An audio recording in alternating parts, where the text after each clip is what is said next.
I want you to picture an actor. Just picture someone who has starred in films that have collectively grossed over $11 billion worldwide. Right, which is just a staggering number. It's massive. And they just received a 2025 knighthood from King Charles III for services to drama.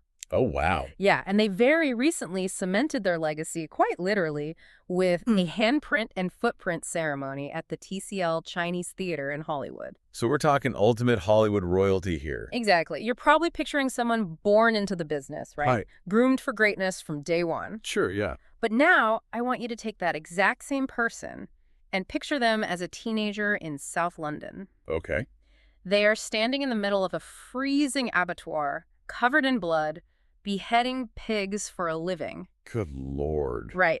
And they decide, against all odds, to apply to the prestigious Royal Academy of Dramatic Art. And the admissions panel looks at this kid and essentially says, we suggest you find a different career. It is the ultimate origin story of an underdog. It sounds like a script they would just reject for being way too unbelievable. Holy. And yet, it's entirely true. It is. Welcome to today's deep dive. We are looking at a massive stack of comprehensive biographical and career dossiers covering the life, the method, and the absolute madness of Sir Gary Oldman. Yes. Our mission today, is to understand exactly how a working-class kid who was flat out rejected by the British acting establishment evolved into Hollywood's ultimate chameleon, the quintessential actor's actor. And we should establish right away that this isn't just going to be like a dry reading of a filmography. No, definitely not. What we are really exploring today is the mechanics of sheer, undeniable willpower. We're looking at the intense, sometimes really dangerous psychological toll of complete and total artistic immersion. Yeah. Like, how does someone actually become someone else? Exactly. So let's go back to those early days and look at the environment that forged him. He was born in 1958 in New Cross, London, and the dossiers paint a picture of a childhood that was far from easy. His father, Leonard, was an alcoholic who actually left the family when Gary was just 7 years old. That's tough. Yeah. He went to school in Deptford, left at age 16 to work in a sports shop. And believe it or not, he actually had musical aspirations first. Wait, really? Music? Yeah. He played the piano. But then he sees a film called The Raging Moon from 1971 starring Malcolm McDowell.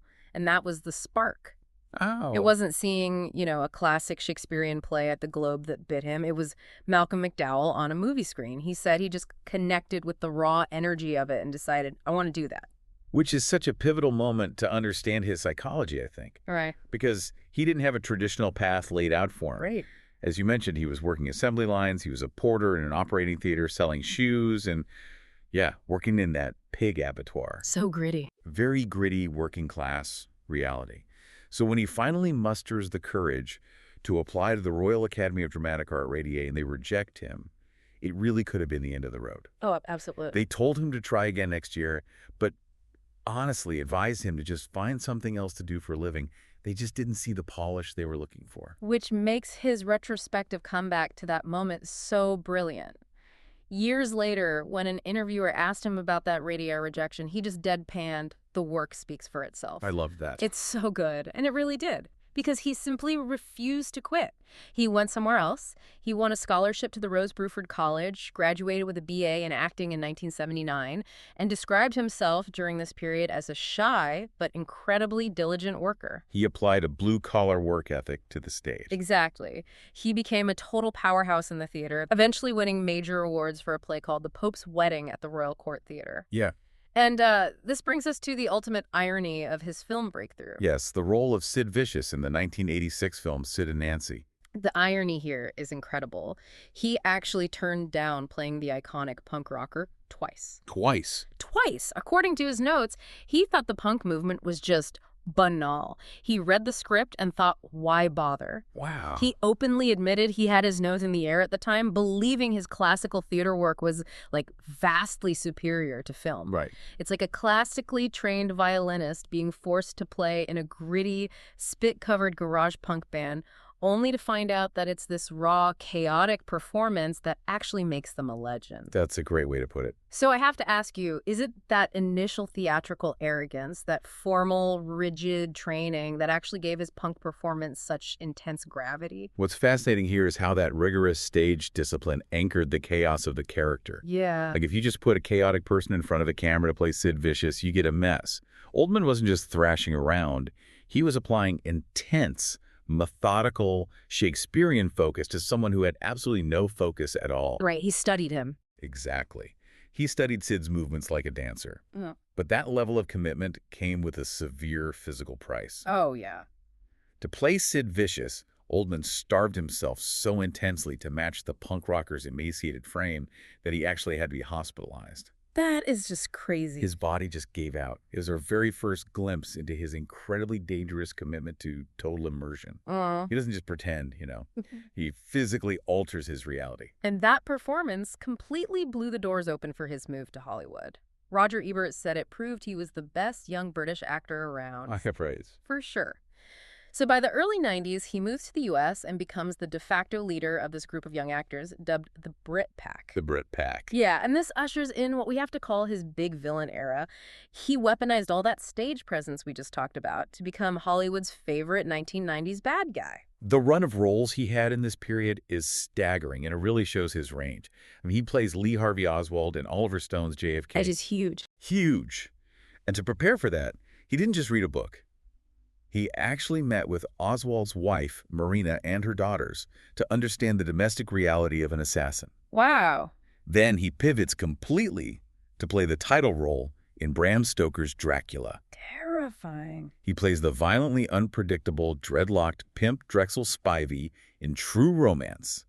And of course, the corrupt DEA officer Norman Stansfield in Leon, The Profession. Oh my God, yes. Which publications consistently rank as one of cinema's greatest, most terrifying corrupt cops. He was everywhere and he was terrifying. And what's interesting from the sources is his self-admitted acting style during this time. Right. Because he was actively cultivating a quote-unquote big active style. He wanted to distance himself from his British peers, who he felt were stuffy and interchangeable. He wanted to be loud. Yeah, he actually admits to overacting. He said, I do go for it a bit as an actor, but he insists that the screen can hold that epic size if it comes from a sincere place.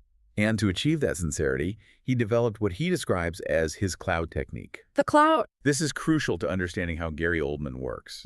He makes a very sharp distinction between an impression, which he says is just painting with broad strokes, so you recognize someone in a few seconds, like a sketch, and true immersion. Immersion, for him, is about completely surrounding yourself with the assignment. Like stepping into it. Exactly. He describes it as building a big cloud of a character's psychology, their history, their mannerisms, their deepest secrets. He steps inside that cloud and then just let some of it rain through into the performance. Okay, let's unpack this because I really want to understand the mechanics of this cloud. Sure. If he actively admits to going over the top, and he's playing these massive, explosive characters like in Leon when he literally screams everyone at the top of his lungs, why doesn't it feel like a Saturday morning cartoon? That's the question. What anchors these massive performances so they don't just float away into pure camp? Well, it comes right back to that word you highlighted earlier. Yeah. Sincerity. The secret to Oldman's immersion is that he never judges the character from the outside. Yeah. He isn't winking at the audience saying, look at me playing a bad guy. Right. He's not in on the joke. Not at all. He is fully inhabiting the warped internal justification of the villain. When he plays Norman Stansfield or Dracula, he is stepping inside a psychology where their horrific actions make complete, sincere sense to them. A cartoon villain knows they are evil. Oldman's villains think they are the hero of their own story. The cloud he builds isn't just made of funny accents and loud shouting. It's made of the character's deeply held, albeit completely twisted, beliefs. But carrying those dark, twisted clouds around everywhere, I mean, it had to take a massive toll. It did. It brings us to a really turbulent time in his life. Looking at the dossiers from this era, it's a heavy mix of public triumphs and very dark personal moments. And just to be completely clear with you listening, as we get into this next part, we're simply unpacking what the historical and legal records from the time show. We aren't taking sides or making judgments. We're just conveying the history exactly as it was documented because it's a complex period that deeply affected his career trajectory. Understood. And it is vital context. The personal struggle during this era was profound. Oldman had a very public battle with alcoholism in the early 90s. Yeah. He had a drink-driving arrest in 1991. He later admitted that his drinking was so severe at its peak that he used to literally sweat vodka. It's so dark. The lifestyle was catching up to him. He checked himself into rehab in 1994, and he has spoken publicly about finding his sobriety in 1997 through Alcoholics Anonymous, an organization he credits for quite literally saving his life. Alongside his recovery, there were highly publicized legal and personal battles. In 2001, he divorced his third wife, Danya Fiorentino. And during that deeply contentious divorce, she claimed that he assaulted her, specifically stating he hit her in the face with a telephone receiver in front of their children. A very serious allegation. Extremely. Again, strictly looking at the legal outcomes in our sources, Oldman was investigated by the authorities and he was cleared of these charges. The judge ultimately awarded Oldman sole legal and physical custody of their two sons. Right. And years later, in 2018, his son Gulliver publicly defended his father. Gulliver claimed he was present during the alleged incident, stated unequivocally that it didn't happen, and strongly condemned the media for what he called the disgusting perpetuation of those assault allegations. The friction really extended well beyond his personal life, too, bleeding into his professional and political life as well. In the year 2000, he starred in and executive-produced a political drama called The Contender. Okay. Rumors swirled in the press that Oldman was furious, claiming the studio, DreamWorks, edited the film to have a pro-Democrat bias. However, his manager immediately called these reports sloppy sensationalism, stating Oldman is the least political person he knows and that the studio didn't influence the final cut. Film critic Roger Ebert even investigated the situation himself and called the rumors a complete myth concocted by the media. But the political friction didn't stop there. In 2014, he gave a highly controversial interview to Playboy magazine. Oh, yes. He denounced what he saw as excessive political correctness in media. He made remarks defending actors Alec Baldwin and Mel Gibson against backlash they had received for offensive slurs, attributing their behavior to anger and inebriation rather than malice. Right. He also made comments about Hollywood being run by Jews. He faced massive immediate backlash for the interview. Naturally. Following this, he issued multiple public apologies, calling his own remarks offensive, insensitive, pernicious, and ill-informed. Both the Anti-Defamation League and the Simon Wiesenthal Center publicly welcomed his apologies and accepted his contrition. When you take all of these colliding factors, the personal demons, the intense media scrutiny, the controversies, it led to a very noticeable career slump in the early 2000s. Yeah. Critics openly referred to this period as his low point. He was taking roles that commentators described as barrel scraping, most notably starring in a critically panned 2003 film called Tiptoes, where he played a man with dwarfism. Wow. It was a stark contrast to the prestige of his early 90s run. So what does this all mean? I really struggle to reconcile this part of his life. You have a guy whose entire brand, his superpower, really is complete meticulous emotional control on camera. Right. He builds these perfect psychological clouds, and yet off camera, he was completely losing control of his life. Was the cloud technique actually bleeding into his reality? That's a fair question. Like, how does an actor survive a period where their personal demons and their public controversies just violently collide? If we connect this to the bigger picture, Yeah. this turbulent era effectively burned the movie star ego right out of him. The invincible, untouchable 90s leading man was gone.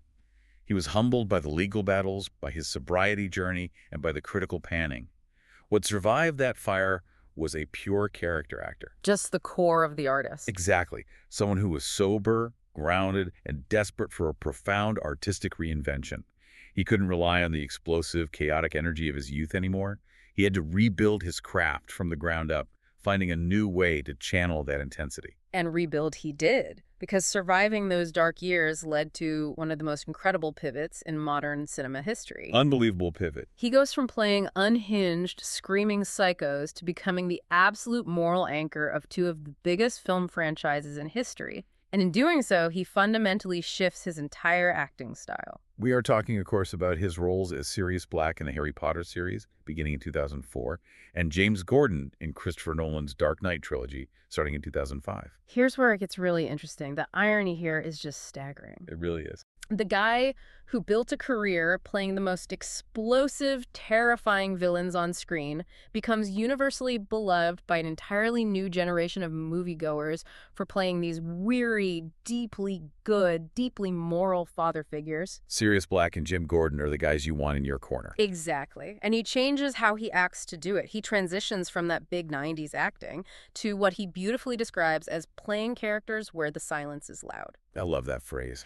It's like he went from playing lead electric guitar with the amp blown out, smashing the instrument on stage, to playing a completely acoustic set where you can actually hear his fingers sliding on the strings. The restraint is what makes it deafening. That is the perfect analogy for his evolution. Oldman learned through his trials that restraint can actually be just as powerful, if not more powerful, than projection. Right. He applied the exact same intense cloud of research and psychology to a comic book cop like Jim Gordon that he did to Dracula. He didn't just phone it in. No, not at all. He didn't phone it in just because it was a blockbuster. He treated these franchise roles with Shakespearean gravity. He internalized the exhaustion and the burden of a good man in a corrupt city, and he let that radiate through his posture, his tired eyes, his quiet voice. And the absolute pinnacle of this new restrained style came in 2011. He starred in Tinker Tailor Soldier Spy, a brilliant adaptation of the John le Carré novel. The masterpiece. He plays the quiet, incredibly methodical British spy, George Smiley, and the mechanics of his preparation here are staggering. What did he do? Well, to prepare, he gained 15 pounds just to change the way he carried himself. He obsessively studied Alec Guinness's previous performance of the role, and he even went to the author, John le Carré, to perfect the character's vocal cadence and tone. That's dedication. And that role of loud silences finally earned him his very first Academy Award nomination for Best Actor. Which, frankly, was long overdue. Seriously. Prior to that nomination, he was widely considered by critics and his peers to be the greatest living actor never to have been nominated for an Oscar. It's crazy it took that long. But George Smiley proved that his acoustic set, his loud silences, could command the Academy's attention just as much as his explosive early roles. He proved he didn't need to scream to be heard. Which brings us to the climax of his career, the crown jewel. This is where his immersive cloud technique reaches its most extreme, physically taxing peak and leads to ultimate institutional validation. Yes. We're talking about his unbelievable transformation into British Prime Minister Winston Churchill in the 2017 war drama Darkest Hour. The physical commitment here rivals what he did to himself back in the 80s for Sid and Nancy, but at a much older age. Right. To become Churchill, Oldman didn't just put on a fat suit. He spent 200 hours sitting in the makeup chair over the course of the shoot. 200 hours? He carried 14 pounds of silicone rubber on his body every single day to replicate Churchill's physical mass and the way it made him move and breathe. And the detail that just blows my mind reading through these dossiers. Yeah. He smoked $20,000 worth of Cuban cigars during filming. $20,000. He literally gave himself nicotine poisoning. That is intense. And I have to push back on this a little bit. To get nicotine poisoning for a role at age 59, is that just dedication to the craft, or is that a total refusal to break the illusion of the cloud? Like, at what point does the method become a hazard? It's the ultimate manifestation of the cloud, and perhaps a bit of both. He couldn't just look like Churchill and hold an unlit prop. Right. It had to be real. He had to physically endure the same toxic habits to fully inhabit the psychology. He had to feel the scratch in his throat, the shortness of breath. Yeah. And the payoff for that hazardous immersion was monumental. It really was. He finally shed the title of greatest actor never to win an Oscar. Yeah. He didn't just win the Academy Award, he swept the entire award season. Yeah, he took everything. He won the Golden Globes, the BAFTA, and the Screen Actors Guild Award for Best Actor. And the institutional honors just kept coming. Fast forward to 2025, and King Charles III makes him a Knight Bachelor, Sir Gary Oldman. That same year, he places his handprints and footprints outside the TCL Chinese Theatre, immortalized in Hollywood concrete. The ultimate Hollywood stamp of approval. Exactly. Currently, he is starring as the cantankerous, slovenly British spy Jackson Lamb in the Apple TV Plus series Slow Horses. And in 2022, he stated that this series will likely be his final act. He intends to retire from acting once Slow Horses ends its run. This raises an important question, What drives a man who has already proven everything? Yeah, what's left? When you look at the entire trajectory from the young boy working in a freezing South London abattoir, told by the elitist ID to find another job because he wasn't good enough, to the knighted Oscar winner imprinting his hands in Hollywood concrete. The validation is absolute and complete. It's undeniable. He has absolutely nothing left to prove to the establishment that once rejected him. It is an unbelievable journey. We've tracked Sir Gary Oldman from the pig abattoir to the punk rock stage, literally starving himself for art. We watched him weaponize his stage presence to become the definitive 90s villain. We walked through the dark personal struggles and the media controversies of the early 2000s, watched him strip away his ego into the quiet, powerful restraint of George Smiley and Jim Gordon, and finally arrived at the nicotine-stained, Oscar-sweeping triumph of Winston Churchill. It is a career defined by an absolute refusal to be just one thing. Yeah. He built a legacy by becoming everyone else, meticulously crafting these clouds for decades. Exactly. And that leaves you with something really fascinating to chew on today. Gary Oldman spent a lifetime putting himself inside the clouds of murderers, wizards, spies, and prime ministers. He wore their psychologies, their accents, and their physical weight like it was his own skin. If Slow Horses truly is his final role and the master chameleon finally washes off the makeup for good, who is the man left standing when the last cloud clears? That's the real question. Does the chameleon ever truly have a baseline color of its own? That is the ultimate mystery of the actor's actor. Keep diving deep into the things that make you curious, and we'll catch you on the next one.